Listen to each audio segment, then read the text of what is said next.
आज मैं आपके साथ बकरा स्पेशल की एक और बहुत ही अमेजिंग रेसिपी शेयर कर रही हूँ। आज हम बनाएंगे बिना अवन के, बिना बारबेक्यू के पैन में सिजलर बिहारी कबाब। अब इतने मज़े के कबाब हैं तो इनके साथ एक मज़ेदार सी सॉस भी ज़रूर होनी चाहिए। तो इसलिए आज की इस वीडियो में हम कबाब के साथ साथ एक मज़ेदार खट्टी मीठी चटपटी बारबेक्यू सॉस भी बनाएंगे, जो कि ना सिर्फ इन बिहारी कबाब के लिए बल्कि किसी भी किस्म के बारबेक्यू के लिए सॉस की एक बेस्ट रेसिपी है। अस्सलाम वालेकुम, मैं हूँ Sadia Uzair. Welcome back to Sadia Uzair's kitchen. Video को लाइक, शेयर और मेरे इस यूट्यूब चैनल को सब्सक्राइब भी ज़रूर कर लीजिएगा। बिस्मिल्लाहिर्रहमानिर्रहीम। तो सबसे पहले तो यहाँ पर आप ये देख लें कि बिहारी कबाब बनाने के लिए हमने गोश्त की कटिंग किस तरह से करनी है। बोनलेस बीफ का एक बड़ा सा टुकड़ा ले लें और फिर उसके बाद इस तरह से बारीक बारीक स्लाइसेस में इसकी कटिंग कर लें। वैसे तो बेस्ट यही रहेगा कि आप बुचर से कह के इसकी इस तरह से कटिंग कराएं, क्योंकि उनके नाइफ शार्प होते हैं। गोश्त की आसानी के साथ वो बारीक बारीक स्लाइसेस में कटिंग कर लेंगे। तो यहाँ पर मैंने बोनलेस बीफ का आधा किलो का एक बड़ा टुकड़ा लिया था और कसाई से कहकर ही इसकी कटिंग करवाई है। गोश्त को अच्छी तरह से धोकर खुश्क करने के बाद अब हमने सबसे पहले इसको करना है मैरिनेट। सबसे पहले इसमें हम शामिल करेंगे सवा चाय का चम्मच या हस्बे जायका नमक और एक खाने का चम्मच शामिल करेंगे इसमें कच्चे पपीते का पेस्ट। कच्चे पपीते की जगह पर अगर आप चाहें तो आप कचरी पाउडर का भी इस्तेमाल कर सकते हैं। तो नमक और कच्चा पपीता गोश्त के सारे पीसेस के ऊपर बहुत अच्छी तरह से अप्लाई कर लेंगे। गोश्त के एक एक पीस के ऊपर कच्चा पपीता बहुत अच्छे से लग जाए। नमक और कच्चा पपीता लगाने के बाद अगर आपके पास टाइम है तो आप इसको थोड़ा सा रेस्ट लाजमी दें, कम से कम आधे घंटे का। फिर उसके बाद बाकी चीज़ें इसमें शामिल करें। यहाँ पर मैंने इसको मिक्स करने के बाद आधे घंटे के लिए ऐसे ही छोड़ दिया था। मौसम ज़्यादा गर्म है तो आप इसको फ्रिज में रखें। आधे घंटे के रेस्ट के बाद इसमें हम शामिल करेंगे मज़ीद स्पाइसेस। सबसे पहले शामिल करेंगे आधा चाय का चम्मच या हस्बे जायका कुटी हुई लाल मिर्च, आधा चाय का चम्मच काली मिर्च का पाउडर, आधा चाय का चम्मच लाल मिर्च का पाउडर, एक चाय का चम्मच भुना और कुटा हुआ ज़ीरा, आधा चाय का चम्मच सब्ज़ इलायची का पाउडर, आधा चाय का चम्मच गरम मसाला पाउडर, 1/4 टीस्पून दालचीनी का पाउडर, 1/4 टीस्पून जायफल और जावित्री का पाउडर। दोनों को पीस कर मैंने मिक्स करके रखा हुआ है। 1 टेबलस्पून शामिल करेंगे इसमें अदरक लहसुन का पेस्ट। आधा कप जाएगा इसमें गाढ़ा थिक दही। दही अगर पतला है तो आप थोड़ी सी देर के लिए उसको छलनी में डालकर रख दें ताकि उसमें से एक्स्ट्रा पानी निकल जाए। फिर इसमें शामिल करें। पानी वाला दही आपने इसमें ऐड नहीं करना। इसके अलावा यहाँ पर मैंने एक बड़े साइज़ का प्याज लिया था जिसको स्लाइसेस में काट कर गोल्डन होने तक फ्राई कर लिया था। फ्राई करने के बाद जब ये क्रिस्पी सा हो जाएगा तो हाथ से थोड़ा सा क्रश करके ये इसमें ऐड करेंगे। इसके अलावा इस रेसिपी में शामिल की जाती है खसखस, जो कि हर जगह पर नहीं मिलती। इसीलिए यहाँ पर मैं इसमें शामिल कर रही हूँ 2 चाय के चम्मच बारीक पिसे हुए बादाम। अच्छा, अब ये बिहारी कबाब क्योंकि बारबेक्यू पर बनाए जाते हैं इसलिए मैरिनेशन में सरसों का तेल भी लाजमी शामिल किया जाता है। लेकिन यहाँ पर हमने क्योंकि इनको पैन में पकाना है तो उसी टाइम हम ऑयल शामिल करेंगे। अगर आपने ये कबाब कोयलों पर बारबेक्यू में बनाने हैं तो फिर आप गोश्त को सेम इसी तरीके से मैरिनेट करें, बस इसमें आप 2 से 3 खाने के चम्मच सरसों का तेल भी शामिल कर दें। तो स्पाइसेस शामिल करने के बाद यहाँ पर मैंने इसको अच्छी तरह से मिक्स कर लिया है। बस अब हमने इसको करना है मैरिनेट, और मैरिनेट यहाँ पर बहुत इंपॉर्टेंट है। तो इसलिए यहाँ पर इसको मैरिनेट करने में आपने बिल्कुल भी कंजूसी नहीं करनी। इसको कम से कम 6 से 8 घंटे के लिए या ओवरनाइट के लिए आपने मैरिनेट करना है। अच्छी तरह से मैरिनेट होने देंगे तभी कच्चा पपीता अपना काम करेगा और गोश्त अच्छी तरह से पकेगा।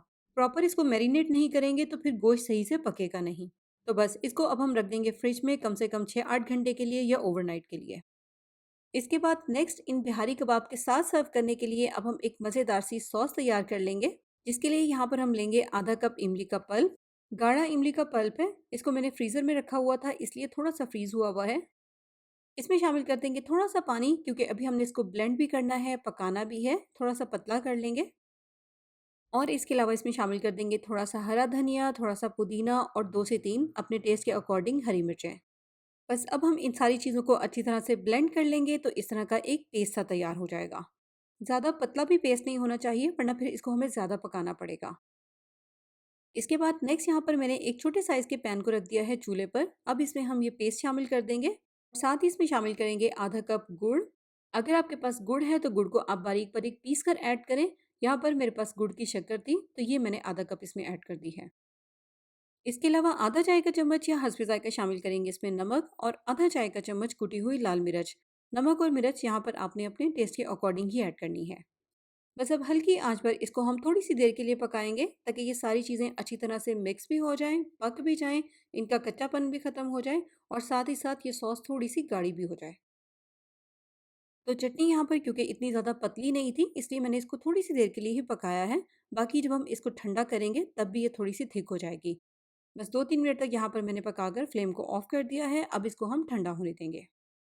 और लीजिए यहाँ पर सॉस हमारी अब रूम टेम्परेचर पर है। आप देखिए रूम टेम्परेचर पर आने के बाद थोड़ी सी ये थिक हो गई है। बहुत ही मज़ेदार सी खट्टी मीठी सी ये सॉस तैयार होती है। इसको आप किसी भी किस्म के बारबेक्यू के साथ या इवन किसी भी स्नैक के साथ सर्व कर सकते हैं। बहुत ही मज़े की सॉस है। और यहाँ पर अब मैंने बिहारी कबाब के लिए जो गोश्त मैरिनेट किया था, इसको रखे हुए भी तकरीबन 8 से 10 घंटे हो गए हैं। मैंने इसको ओवरनाइट के लिए फ्रिज में रख दिया था। तो ये बिहारी कबाब हमने क्योंकि बिना बारबेक्यू के चूल्हे पर पकाने हैं, तो इसलिए हमें चाहिए होंगे इस तरह के वुडन स्टिक्स। इन वुडन स्टिक्स को हम इस तरह से थोड़ी सी देर के लिए पानी में भिगोएंगे, 10-15 मिनट के लिए, ताकि ये पानी को एब्जॉर्ब कर लें और जब हम कबाब फ्राई करें तो ये आग ना पकड़ें। और 10 से 15 मिनट के बाद जो हमने गोश्त मैरिनेट किया था, गोश्त को हम इस तरह से इन वुडन स्टिक्स में पिरोएंगे। तो एक कबाब के लिए आपने 2 वुडन स्टिक्स का इस्तेमाल करना है, क्योंकि अगर हम एक वुडन स्टिक में गोश्त को पिरोएंगे तो गोश्त इसमें अच्छी तरह से फिक्स नहीं होगा, सही से सेट नहीं होगा। और गोश्त को इन वुडन स्टिक्स में हमने पिरोना किस तरह से है ये आपको देखकर ही अच्छे से समझ आ रहा होगा। गोश्त का एक पतला सा स्लाइस लेंगे और इस तरह से लंबाई में जिगजैग करते हुए इसको हम इन दोनों वुडन स्टिक्स में एक साथ पिरोएंगे। गोश्त को पिरोने के बाद इस तरह से हाथ से थोड़ा सा इसको सेट भी कर देंगे। तो ये देखिए बिहारी कबाब की एक स्टिक यहाँ पर तैयार हो गई है। अब इतने गोश्त में बिहारी कबाब की जितनी भी स्टिक्स बन जाएं आप उतनी तैयार कर लें।